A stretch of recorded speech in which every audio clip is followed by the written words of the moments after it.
안녕하십니까.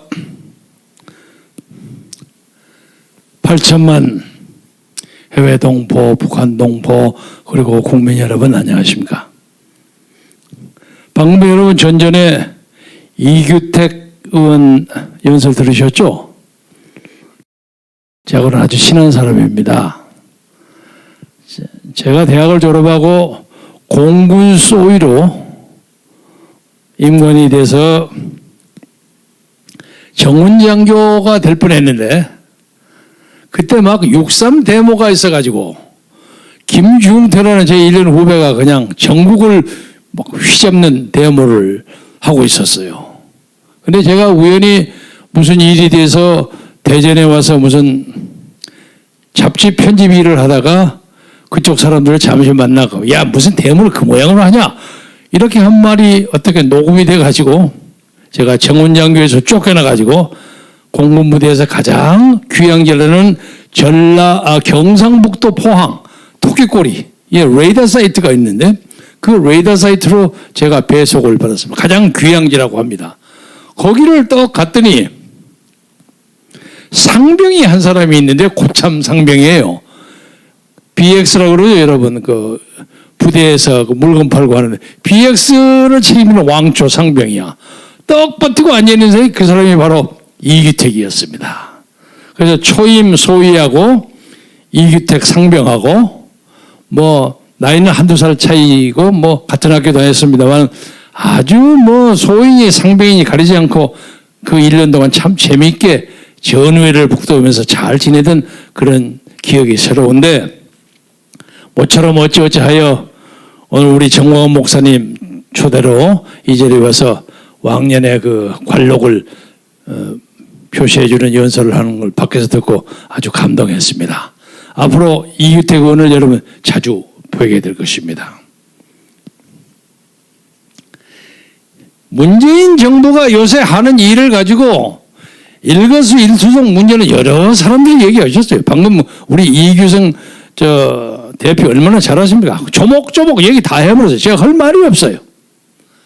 제가 그걸 한마디로 요약하자면 레인덕에 떨어지는 도덕적 정치적 권위가 실종되는 밀려 떨어지는 권력자의 추한 모습이 약양하게 보이는 겁니다.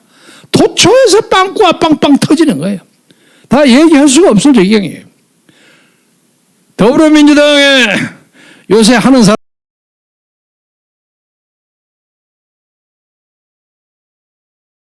아까 그 유은호중 원내대표 얘기한 것도 제가 들었습니다만은 그 사람들 하는 걸 보면 자기들이 정책을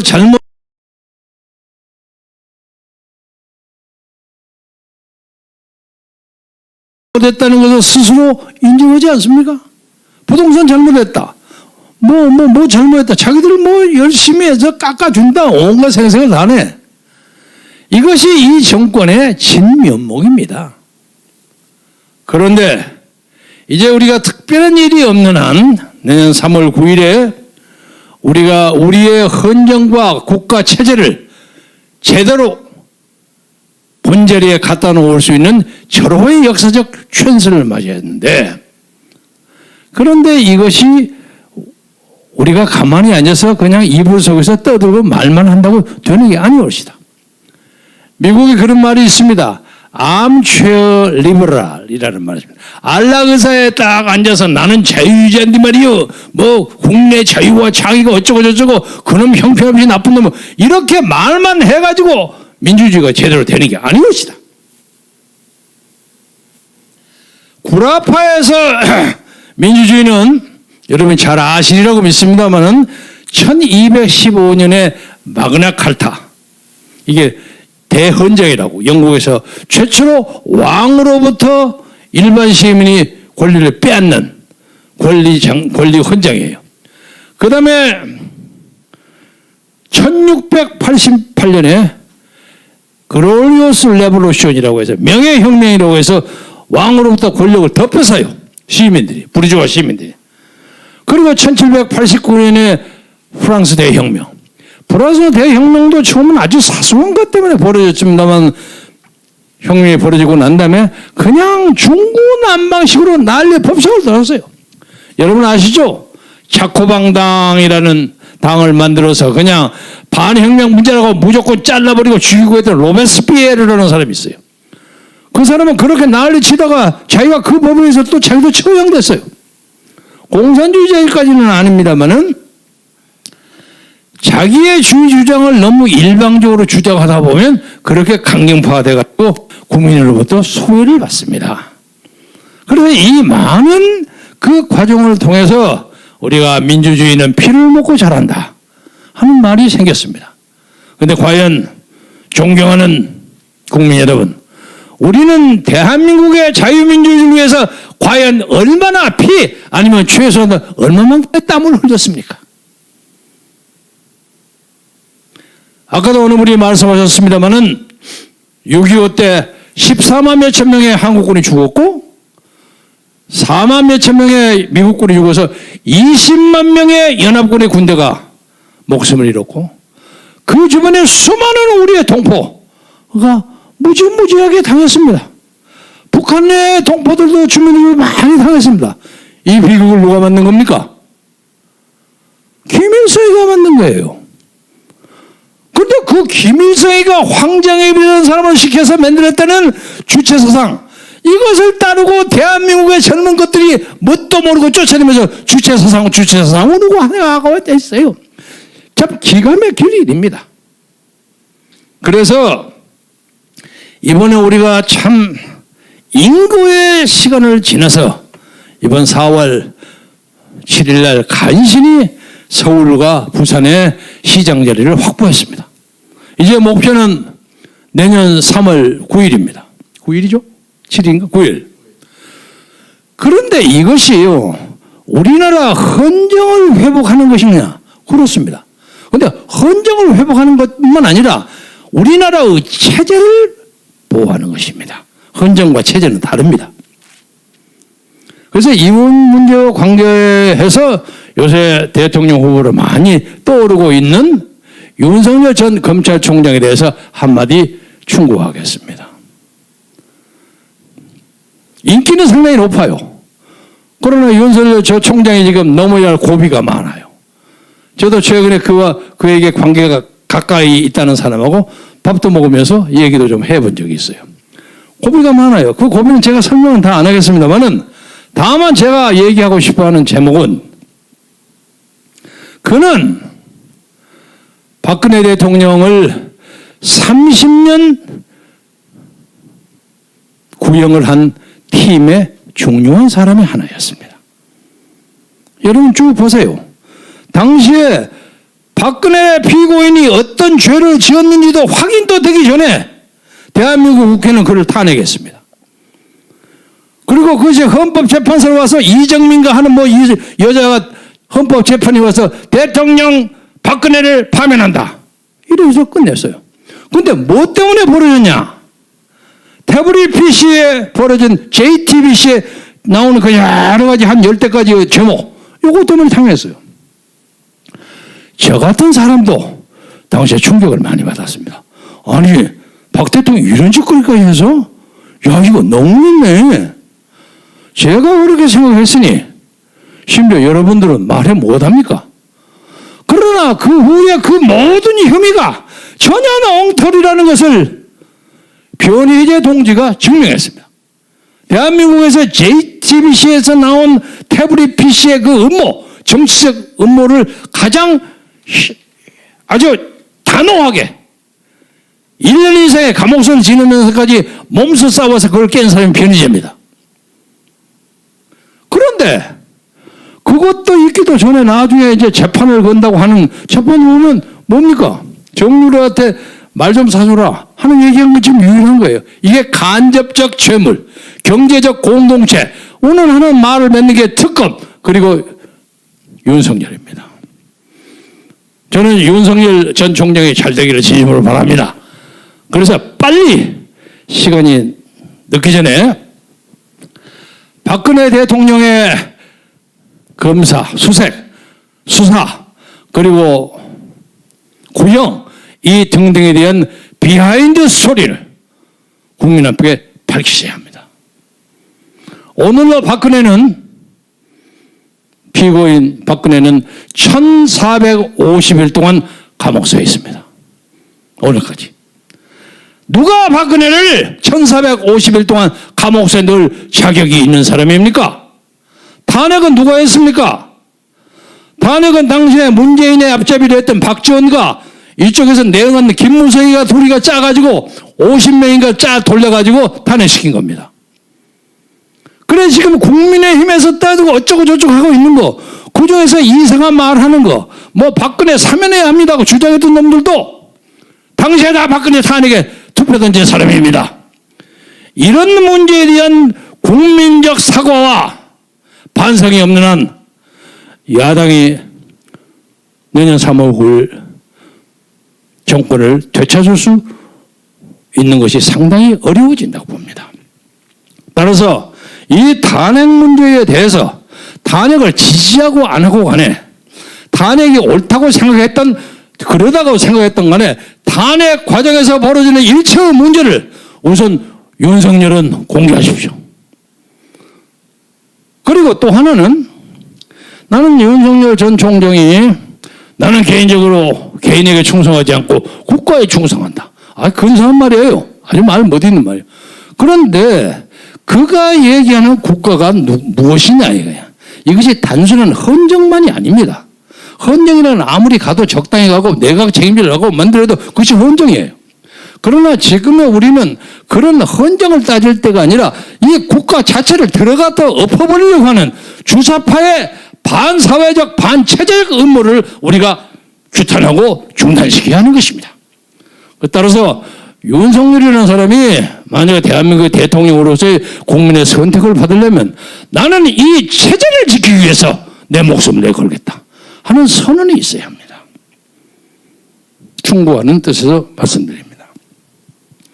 또 하나는 이와 관련돼서 지금 전 비상대책위원장 했던 김종인과 뭐 또 김무성도 거기에 관계됐다고 하고 저쪽에 더불어민주당에서도 짝짝거리하고 해가지고 지금 무슨 이상한 개헌을 하겠다는 거. 이것이 자기들이 180명 가지고 있으니까 거기다 플러스 알파하면 그냥 쉽게 된단 말이야.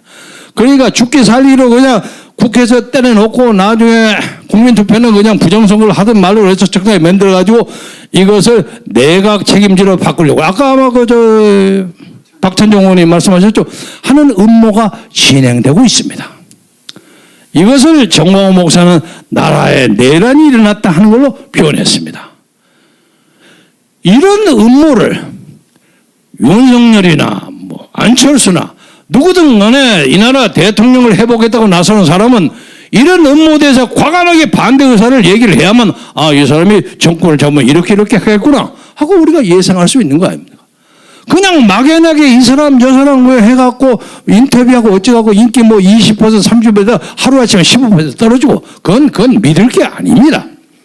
그리고 적어도 박근혜라는 사람을 대통령으로 뽑아도 그가 탄핵돼서 많은 마음의 상처를 입었던 많은 사람에게 이 사람은 박근혜를 옛날에 대통령직으로 돌릴 수는 없지만은 적어도 그가 받았던 그 고난과 순환이 옳지 않았다는 것을 적어도 만들어줄 수 있는 사람이겠구나 하는 안심을 줘야만 그 표가 갈 거 아닙니까? 그렇지 않습니까? 제가 요새 보면 말이야, 민주당의 뭐 조아무개 여자, 비례대표 여자 등등이 하는 얘기가 탄핵은 역사다! 그 무슨 해괴한 말입니까? 탄핵은 역사면 어떻다는 말이야? 그 역사를 바꿔야죠. 탄핵에 대해서 애매한 얘기를 한 사람은 다 탄핵을 찍었던 사람이야. 지지했던 사람이야. 그 자기 말을 바꾸지를 못해서 그러는 거야. 나는 그 양반들이 여러 가지 잘못된 정보, 문재인 정부의 선동, 촛불 세력의 그 위압 이런 것에 미쳐서 자기 마음을 좀 바꾸고 혼미한 상태가 될 수 있었다는 것을 100번 이해합니다. 그러나 과거에 자기들이 했던 그런 행위, 그 문제를 새로운 역사적 환경에서 조명해 보면 이거 잘못됐구나 느껴야 되는 거 아닙니까? 우리 역사는 그렇게 만들어야 합니다. 여러분 6.25 때 태어나신 분도 계시고 아직 태어나지 않았던 분도 계시리라고 믿습니다만은 김일성이가 인민군이 부산 부두 앞바다까지 밀어왔습니다. 우스운 얘기로 발로 툭 차면 대한민국의 부산 앞바다에 빠지기로 있었어요. 그걸 누가 건졌습니까? 이승만 박사가 건졌습니다. 당시에 우남 이승만이라는 인간이 거기 없었더라면 대한민국은 이미 끝나버려요. 그리고 동북아시아 여기는 전부 대륙 세력으로 러시아, 북한, 중국으로서 이미 완전 사회주의권이 되어버리는 거예요. 끝난 거예요. 우리는 거기에 노예적 천민으로 살든지 아니면 월남의 보트피플처럼 다른 나라에 살든지 배 타고 왔다 갔다 하는 그런 천민과 피난민이 되는 것이 불가피했습니다. 이걸 생각하지 아니하고 저도 이승만 박사를 반대하는 데모에 참여했지만은 오랜 망명과 해외체를 통해서 이 역사에, 이 한국의 현대사에 오남 이승만이라는 사람이 얼마나 위대한 사람인 걸 뼈저리게 느꼈어요.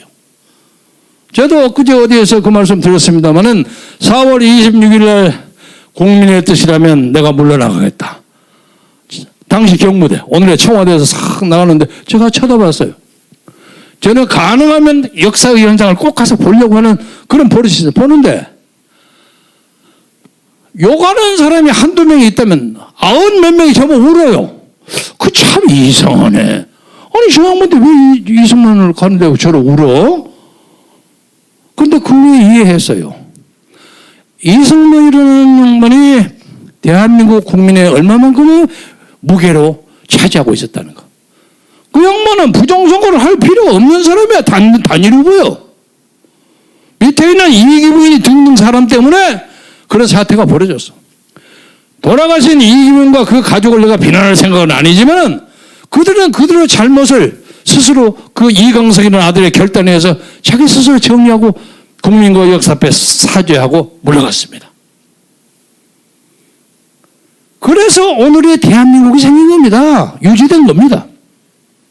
그래서 이번에 3월 9일 선거, 다음 돌아오는 3월 9일 선거는 대한민국의 체제를 이 동북아시아 이 한바 끄트머리에 계속 유지시키느냐 아니면 빼서 도망가리고 쿼드도 도망가고 미국도 포기하고 일본도 포기하고 이거 뭐 중국의 성으로 가버리고 그리고 뭐 지금 보니까 백신도 잘 받을 것 같지 않아서 뭐 스푸트니크 러시아 것을 받을까 말까 이런 엉망인 나라 이게 뭐야 면장도 이렇게 안 하는 거야.